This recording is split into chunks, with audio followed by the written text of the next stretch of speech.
मोदी जी अपने लिए वोट नहीं, अमित शाह जी को प्रधानमंत्री बनाने के लिए वोट मांग रहे हैं। अगर ये लोग जीत गए तो योगी आदित्यनाथ जी को 2 से 3 महीने के अंदर उत्तर प्रदेश के सीएम पद से हटा दिया जाएगा। अगले साल 17 सितंबर को प्रधानमंत्री मोदी जी 75 साल के होंगे और मोदी जी ने तय कर लिया है कि अमित शाह जी को वो अपना वारिस बनाएंगे। ये तो कंफर्म करता है कि उन्होंने पूरी प्लानिंग कर ली है और उनके पक्ष में कोई बोलने के लिए तैयार नहीं है योगी आदित्यनाथ जी के। मैं 4 बातें रखना चाहता हूँ। पहले चारों बिंदु बता देता हूँ, फिर उसको डिटेल में एक्सप्लेन करूँगा। पहला ये कि ये चुनाव भारतीय जनता पार्टी मोदी जी अपने लिए वोट नहीं, अमित शाह जी को प्रधानमंत्री बनाने के लिए वोट मांग रहे हैं। दूसरी बात, योगी आदित्यनाथ जी को अगर ये लोग जीत गए तो योगी आदित्यनाथ जी को 2 से 3 महीने के अंदर उत्तर प्रदेश के सीएम पद से हटा दिया जाएगा। नंबर 3, इन लोगों की पूरी तैयारी है, अगर ये लोग जीत गए तो संविधान को बदल के SC ST और OBC का रिजर्वेशन ख़त्म कर दिया जाएगा। और नंबर 4, जो आंकड़े अब देश भर से आ रहे हैं वो ये दिखा रहे हैं कि 4 जून को इंडिया गठबंधन की सरकार बनने जा रही है और NDA को और BJP को बहुत कम सीटें मिलने जा रही हैं। अब मैं अपने सबसे पहले पॉइंट पे आता हूँ।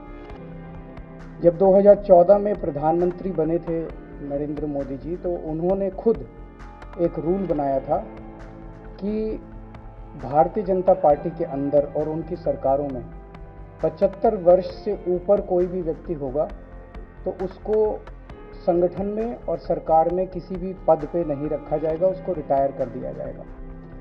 और उसका सबसे पहले उस रूल के तहत आडवाणी जी को और मुरली मनोहर जोशी जी को रिटायर किया गया था। और उसके बाद तमाम यशवंत सिन्हा जी, सुमित्रा महाजन जी, कई लोगों को यहाँ टिकट नहीं मिली।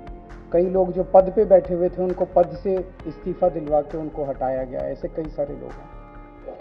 तो अब अगले साल 17 सितंबर को प्रधानमंत्री मोदी जी 75 साल के होंगे और मोदी जी ने तय कर लिया है कि अमित शाह जी को वो अपना वारिस बनाएंगे और अमित शाह जी अगले साल 17 सितंबर को देश के प्रधानमंत्री बनाने का उन्होंने तय किया है मोदी जी ने।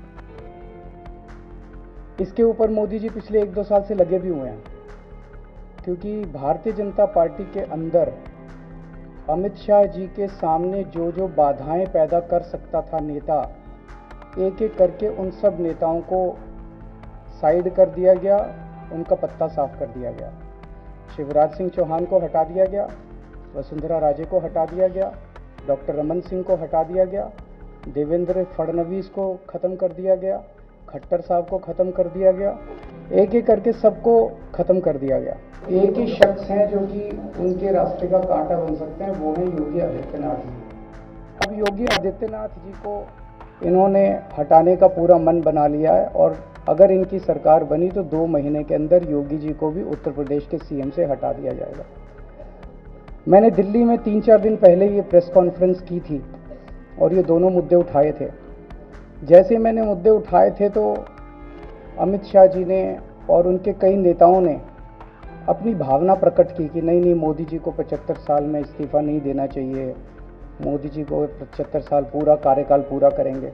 उन सब की भावनाओं की मैं कद्र करता हूं, क्योंकि अपने नेता के लिए जब भी ऐसी बात होती है तो सब लोग सामने आके बात करते हैं। लेकिन बड़ी बात यह है कि मोदी जी ने ऐसा नहीं कहा कि मैं 75 साल पे इस्तीफा नहीं दूंगा, मैं रिटायर नहीं होऊंगा।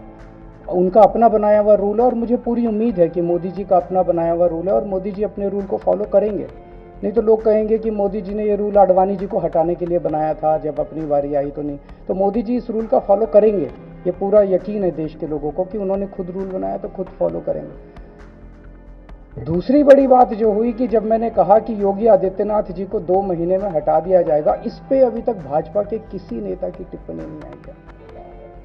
4 दिन हो गए। इसका मतलब ये तो कंफर्म करता है कि उन्होंने पूरी प्लानिंग कर ली है और उनके पक्ष में कोई बोलने के लिए तैयार नहीं है योगी आदित्यनाथ जी के।